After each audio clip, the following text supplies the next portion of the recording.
మరోవైపు చూస్తే ఆయనకో విమానంతో పాటు ఒక హెలికాప్టరు, ఆయన కొడుక్కో విమానం, ఆ విమానంతో పాటు ఒక హెలికాప్టరు, తర్వాత ఆయనకు మద్దతు ఇస్తూ ఉన్న ఆయన గారి డిప్యూటీ సీఎం పవన్ కళ్యాణ్ గారికి ఆయనకు ఒక విమానం, మళ్ళీ ఆయనకు ఒక హెలికాప్టరు,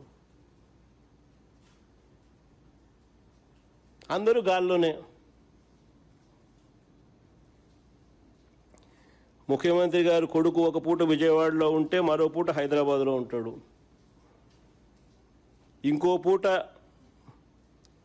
ఈ కొడుకు క్రికెట్ మ్యాచ్ కోసం పక్క దేశం వెళ్ళి కొలంబోలో మ్యాచ్ చూస్తాడు రాత్రికి, మరుసటి రోజు ఉదయం మళ్ళీ విజయవాడలో ఉంటాడు, మళ్ళీ ఆ సాయంత్రం విజయవాడ నుంచి ఢిల్లీకి పోతాడు. అంతే ప్రైవేట్ విమానాలే. దేశంలో బాధ్యతాయుతమైన పదవుల్లో ఉన్న వాళ్ళు ఇలా జల్సాలు చేసిన సంబరాలు ఎక్కడైనా ఉన్నాయా?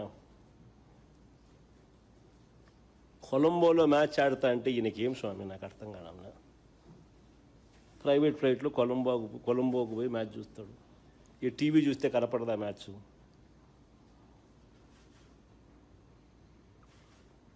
సరే క్రికెట్ అభిమానివే అనుకో, టీవీ చూస్తే కనపడదా? నేను కూడా నిన్న టీవీలోనే చూసిన మ్యాచ్.